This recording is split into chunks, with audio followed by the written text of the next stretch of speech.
जों बारे बारे बुंबाय थादों जोङो मुंख्लंफोरखौ बिथा खालामनानै जिहेतु मुंख्लंफोरा गावनि बेसेन गोसा जिउखौ हारिनि थाखाय बावलांबाय आरो बिथांमोना मानो बावदों जे हारिया बुहुमनि बिखायाव जाहाथे जों थांनानै थायो जोंनि सुबुंफोरा फारसेथिंनिफ्राय गोग्गो जानानै जौगालांनो हायो बिनि थाखायसो जोंनि बिर जोहोलावजोफोरा गावनि बेसेन गोसा जिउखौ बावसोमदोंमोन आरो बिथांमोननि बावसोमनायखौ जोङो नोजोर बोनानै मुंख्लंफोरखौ जों जुदि सिबिनांगौब्ला बिथांमोनखौ मान बावनांगौब्ला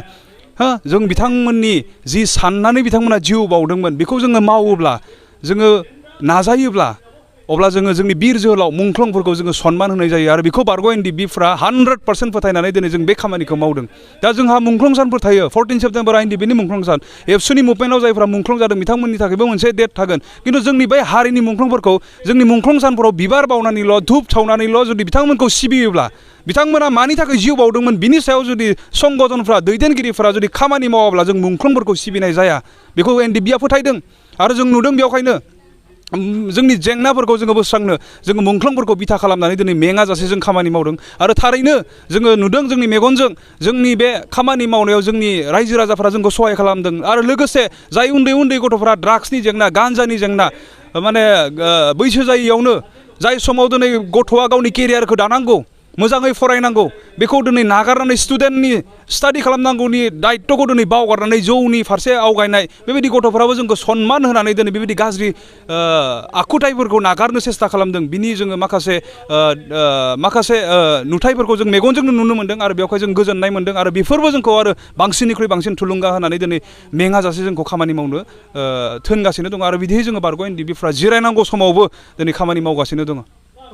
जायफोरा बेबायदि सिन्ताधाराजों दिनै नायदों आं मोनसे बाथ्राखौ बुंनो हास्थायदों पलिटिक्सनि भेलिडिटिया अनलि 5 इयार्स बिटिसिनिखौनो होन नोङो आसाम एसेम्ब्लिनिखौनो होन नोङो पार्लियामेन्टारि इलेक्सनखौनो होन मात्र 5 बोसोरनि थाखायल'सो बे इलेक्सन बा राजनितिकआ दिनै थायो खिन्थु बिनि उनावनो गोदान बिनि जोनोमा जायो देरहाफिनबासो बे थाबाय जेनेबा बे गोमाबाय स' राजनितिकआ दिनै अनलि 5 इयार्सल' भेलिडिटि खिन्थु दिनै जों जि खामानिखौ मावदों जों समाजनि थाखाय मावदों जाय समाजा जि जायगायाव दङ 1000 बोसोरनिफ्रायनो बे जायगायाव दङ आरो 1000 बोसोर बे समाजा बे जायगायाव थागोन जों बेबायदि मोनसे लं लास्टिं माने अरायथा मोनसे समाजनि थाखायसो दिनै खामानि मावदों बेवहाय बेबायदि थौले गोसोजों माने साननो हायै मेलेमजों सिन्ता खालामनानै बेबायदि बिबुंथि होनायनिफ्राय गोजानाव थानांगौ जायफोरा दिनै जोंनि समाज फोसाबनायनि खामानि मावनायखौ राजखान्थियारि गाब होनानै दिनै जोंखौ माने नासयनो नागिरदों बा जोंखौ ट्रेकनिफ्राय दिनै आनज्रायहोनो नागिरदों बियो गोरोन्थि जादों आरो बेबायदि सिन्ता खालामनानै जोंखौ मालाबाबो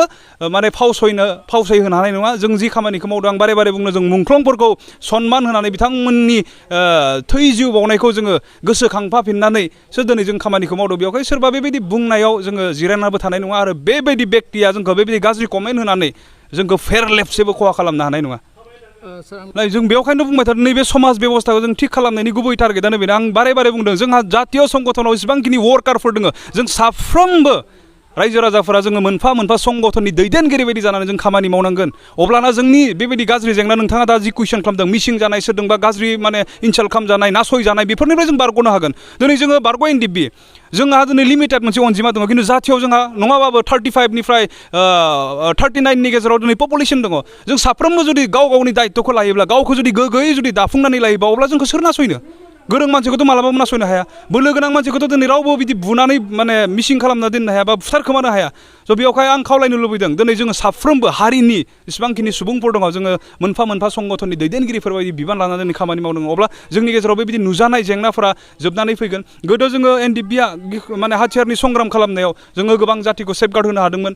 बे नंगौ जारिमिना बेखौ दिनै फोरमायो दा नों बुंनाय बायदिनो स' दिनै जों गैलिया होननानैथ' दिनै जोङो गारनो हाया बेवहाय अल्टारनेटिभ गुबुन अपसनखौ लानानै जोङो दावगानांगोन जों जाथि बायदि थांना थानायाव बेवहाय आं खावलायनो लुबैदों जोंनि गेजेराव जिबायदि जेंनाफोर दङ बेजों जेननानै थानांगौ गैया जोङो गावखौ सिगां दाग्रो राफोद खालाम बिनि उनाव दावगालां अब्ला जोंनि बेबायदि जेंनाफोरा नासयजानायफोरा दिनै गैया जागोन मारै नासयजादों जोंहा दिनै सोलोंथायाव उनफाफिनलांदों बेवहाय दिनै नासयजागोन सोरबा अफिसारा दिनै गुबुनारि फैदों जाया जोंखौ मोजां मोना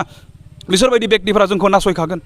जों नुबाय थादों दिनै जोंनिफ्राय फैसाया सोरनि आखायाव थांबाय थादों जों माबा मोनसे बायदों बिनि लाबा दिनै सोरनि आखायाव थांदों जों नुबाय थादों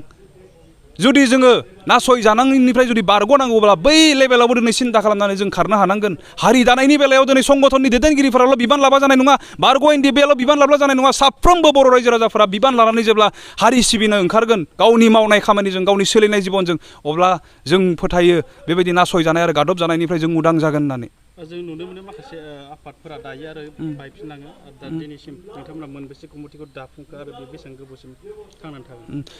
जोङो बे बारग' एनडिबिनिफ्राय इउनाइटेड फराम आरो सिसिबाइनिफ्राय society development and reformation committee होननाय जोङो कमिटि दाथिंबाय थादों। दिनैसिम जोङो सान हर खामानि मावनानै सानसेबो सप्तासेबो जों गेप लायाखै। दिनै बे सप्तायाव जोङो मोननै दाबाय, थांनाय सप्तायाव जों मोननै दाबाय। स' दिनै मोनब्रै कमिटिया जोंनि गेजेराव कमप्लिट जाबाय आरो उदालगुरियाव जोङो मथा मथि 45निफ्राय 50नि गेजेराव कमिटिखौ जोंनो नांगोन। जेब्ला बेसेबांखिनिखौ दाफुंजोबनो हागोन उदालगुरि जिल्ला हिसाबै जों कमप्लिट खालामनो हागोन आरो बिनि उनाव जोङो बाक्सायाव आरो चिराङाव, क'क्राझाराव आरो सनितपुराव, बिश्वनाथाव जेराव जेराव जोंनि जायगा सुबुंफोर दङ कार्बि आंलंनिफ्राय लानानै गलाघाट जेरावबो थांनानै जों बे कमिटिफोरखौ दागोन आरो बिनि लास्टिंनि नोंथाङा जि बाथ्रा बुंदों गोबां संगठनफोरा जोनोम जायो आरो